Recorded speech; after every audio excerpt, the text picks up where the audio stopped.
नमस्कार, capital TV देख रहे हैं आप। मैं हूं आपके साथ पूजा। आईपैक रेड मामले में आज ममता बनर्जी को सुप्रीम कोर्ट से बड़ा झटका लगा है। सुप्रीम कोर्ट ने बंगाल सरकार, राज्य प्रशासन और पुलिस के शीर्ष अधिकारियों, डीजीपी, पुलिस कमिश्नर और डिप्टी कमिश्नर सभी को नोटिस जारी कर 2 हफ्ते में जवाब दाखिल करने का आदेश दिया है। और ये कोई औपचारिक कार्रवाई नहीं, बल्कि सत्ता के सबसे ऊपरी स्तर तक जवाबदेही तय करने की शुरुआत है। अदालत ने बेहद सख्त लहजे में कहा कि कोई भी राज्य सरकार केंद्रीय एजेंसियों के काम में दखल नहीं दे सकती। यानी जिस तरह आईपैक रेड के दौरान माहौल बनाया गया, एजेंसियों को घेरने की कोशिश हुई, वो सुप्रीम कोर्ट की नजर में सीधे सीधे गलत ठहराई गई। कोर्ट ने यह भी निर्देश दिया कि घटना से जुड़े सभी सीसीटीवी फुटेज सुरक्षित रखे जाए, ताकि बाद में सच्चाई से कोई छेड़छाड़ ना हो सके।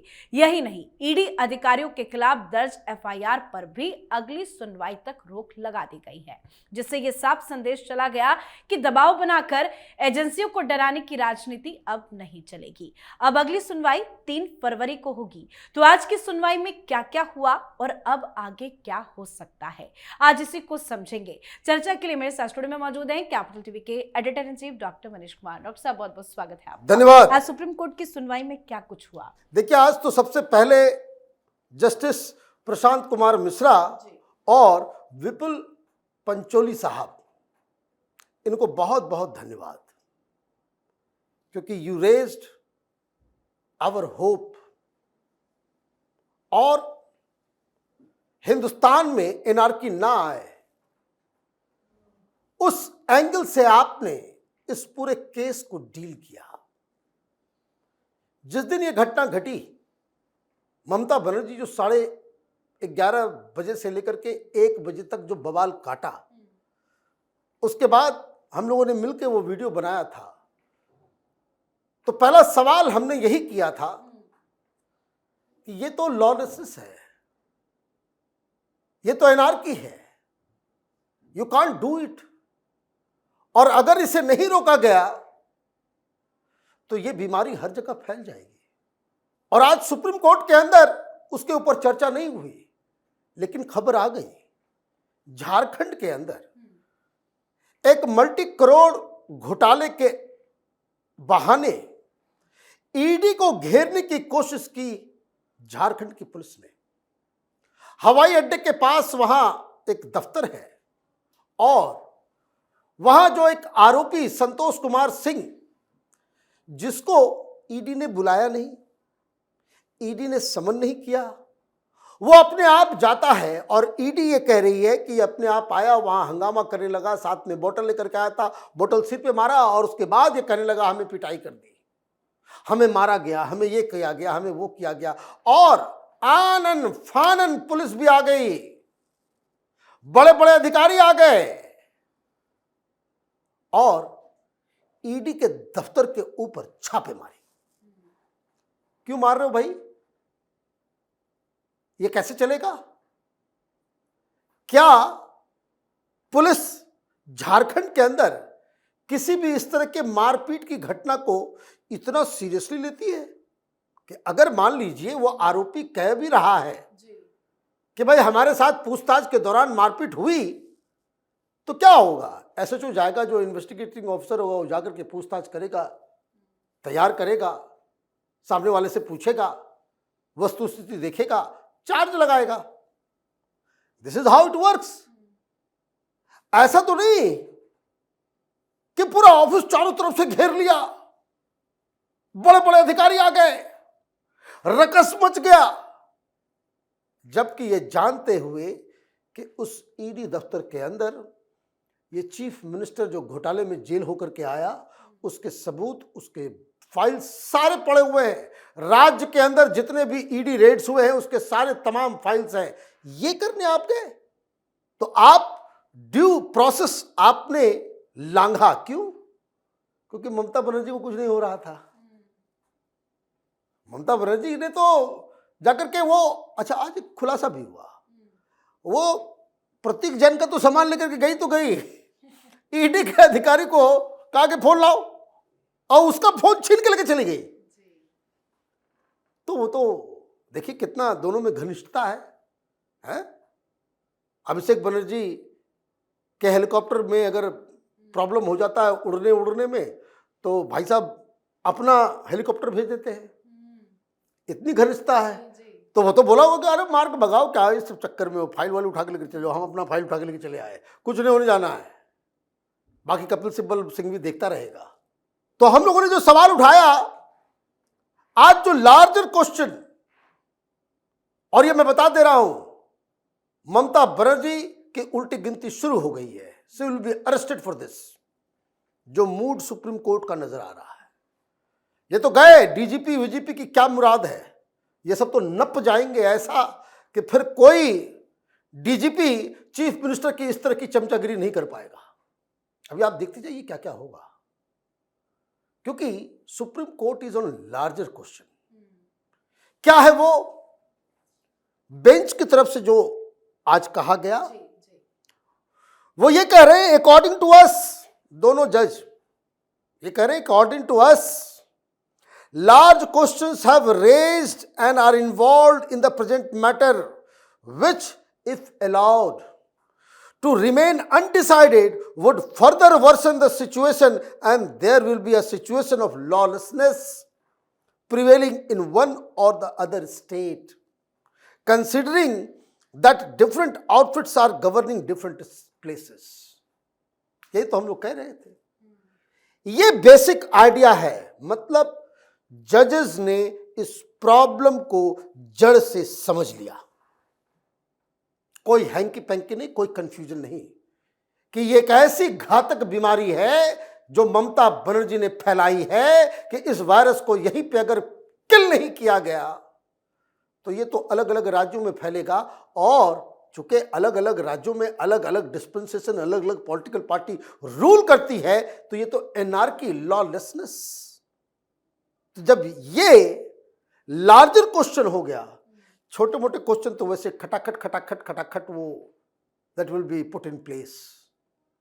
तो ये ममता बनर्जी के लिए बहुत बुरी खबर आ गई, क्योंकि जिस हिसाब से जज साहब ने, कि देखिए क्या किया इन लोगों ने, एक तो सबूत ले गए, फाइल चोरी कर ली, डाटा चोरी कर लिया, हार्ड डिस्क चुरा के लेकर के चले गए, चुरा के नहीं डकैती करके सामने से उठा करके, है ना, ये सब तो कर दिया। और ईडी के ऊपर ट्रेसपासिंग और सारी चीजें जो हैं उसके ऊपर आरोप लगा दिया और 4-4 एफआईआर कर दिया। सुप्रीम कोर्ट ने कहा कि बहुत हो गया ड्रामा, जितने भी एफआईआर दर्ज किए हुए साइड में रखो उसको। और दूसरा कि एफआईआर क्यों किया गया, आप देखिए कितनी दिमाग है भाई। एफआईआर इसलिए ईडी के अधिकारियों पे किया गया कि उस जगह का इन्वेस्टिगेशन करने के नाम पे वो सारे सीसीटीवी उठा के लेके चले गए। ये सबूत ही उठा दो, सबूत लेकर के चले गए, सीसीटीवी वगैरह। ईडी ने कहा कोर्ट के अंदर के माय लॉर्ड ये सब कांड हुआ है। तो जज साहब ने कहा है कि 8 तारीख को जिस दिन ये घटना घटी, कोई भी सीसीटीवी फुटेज वो मिसप्लेस नहीं होना चाहिए, लेकर के आइए सबको, सारे एविडेंस जो है वो आपका दायित्व तो हो जाएगा। और नोटिस जो है डीजीपी को भी, सीपी को भी, मुख्यमंत्री को भी, सरकार को भी, अभी और भी लंबी लिस्ट है, कई सारे आईएएस ऑफिसर भी हैं। 50 लोग वहां पे थे, ईडी के मुताबिक 50-60 वेस्ट बंगाल सरकार के लोग जो है वहां पे पहुंच गए थे। एक एक को चिन्हित किया जाएगा इसलिए सीसीटीवी फुटेज। और सबसे बड़ी चीज क्या है कि ये तो किया, उसके बाद ये लोग चले गए धरना प्रदर्शन में, वहां भी धरना प्रदर्शन में जाकर के बैठ गए।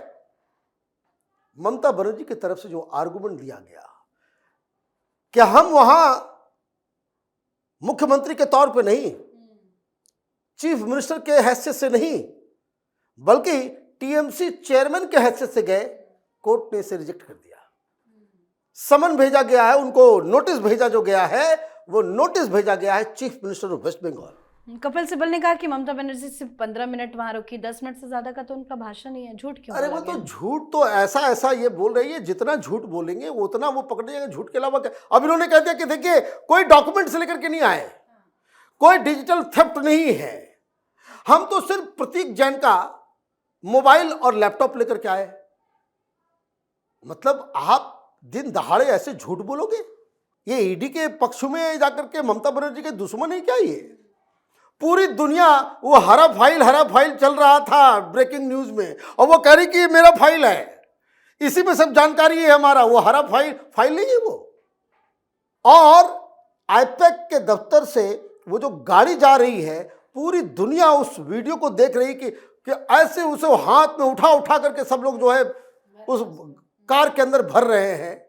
और उसमें साफ साफ दिख भी रहा है, ग्रैब में दिख रहा है कि गवर्नमेंट ऑफ वेस्ट बंगाल। तो वेस्ट सरकारी कागजात किसी प्राइवेट दफ्तर में क्यों है? ये अपने आप में एक केस है। ये कहीं बच के नहीं जा सकते, ये कहीं नहीं बच, इनका कोई जुगाड़ ही नहीं बचने का। System blocked. ममता बनर्जी को इसके लिए बहुत कह सकते बड़ी कीमत चुकानी पड़ेगी। क्यों? क्योंकि आप देखिए वर्डिक्ट क्या है जो उन्होंने नोटिस दिया। We are of the prima facie view. Justice Prashant Kumar Mishra और जस्टिस विपुल पंचोली लिख रहे हैं कि we are of the prima facie view. देखते ही ये समझ में आ रहा है the present petition has raised serious issue relating to an investigation by ED or other central agencies and interference by state agencies। बोला बहुत सीरियस इशू है कि केंद्रीय एजेंसियां वो जाकर के ढंग से काम कर पाएंगी या नहीं कर पाएंगी, और उसको रोकने के लिए स्टेट मिशनरी आ जाएगा, चीफ मिनिस्टर आ जाएगा, डीजीपी आ जाएगा। तो it's a very serious issue.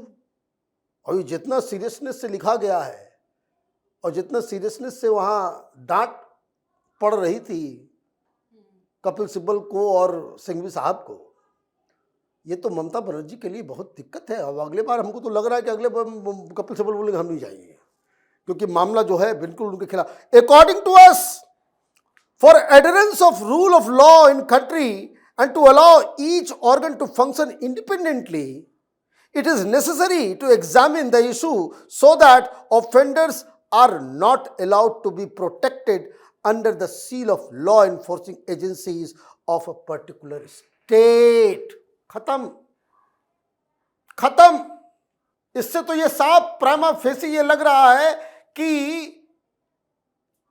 ED या कोई सेंट्रल एजेंसी वो अपना इन्वेस्टिगेशन कर रही थी।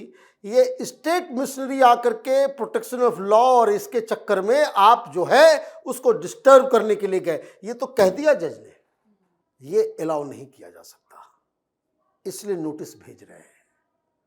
तो आप देखिए 8 तारीख के बाद से ये लुका छिपी का खेल खेलने वाले और बहुत सारे पत्रकार और बहुत सारे वो लोग जो पॉकेट में अपना संविधान लेकर के चलते हैं, दिखाते हैं, वो ममता बनर्जी के साथ खड़े होने की कोशिश कर रहे थे। आज उन सब के चेहरे के ऊपर कालिख किसी और नहीं, सुप्रीम कोर्ट ने पोत दी है। जी बहुत बहुत धन्यवाद सर समझाने के लिए। धन्यवाद। तो ममता बनर्जी की मुश्किलें बढ़ गई हैं। आईपैक मामले में ममता का दाव उल्टा पड़ गया है। आज की सुनवाई ने यह साफ कर दिया कि इस बार सड़क की रणनीति काम नहीं आने वाली। सुप्रीम कोर्ट ने पूरा फोकस कानून, प्रक्रिया और जवाबदेही पर रख दिया है। अगली सुनवाई 3 फरवरी को होगी और तब तक बंगाल सरकार को हर सवालों का जवाब देना ही पड़ेगा। अगर जवाब संतोषजनक नहीं हुए तो मामला सिर्फ आईपैक रेड तक सीमित नहीं रहेगा, बल्कि सत्ता के दुरुपयोग और प्रशासनिक हस्तक्षेप जैसे बड़े सवाल खड़े करेगा। आज की सुनवाई एक साफ संकेत है कि ममता बनर्जी की मुश्किलें बढ़ने वाली है और इस बार बचाव की राजनीति नहीं बल्कि न्यायपालिका का फैसला आखिरी होगा। तो आपको क्या लगता है आज की सुनवाई पर? आप भी अपनी राय कमेंट करके लिखें। देखते रहिए कैपिटल टीवी। नमस्कार।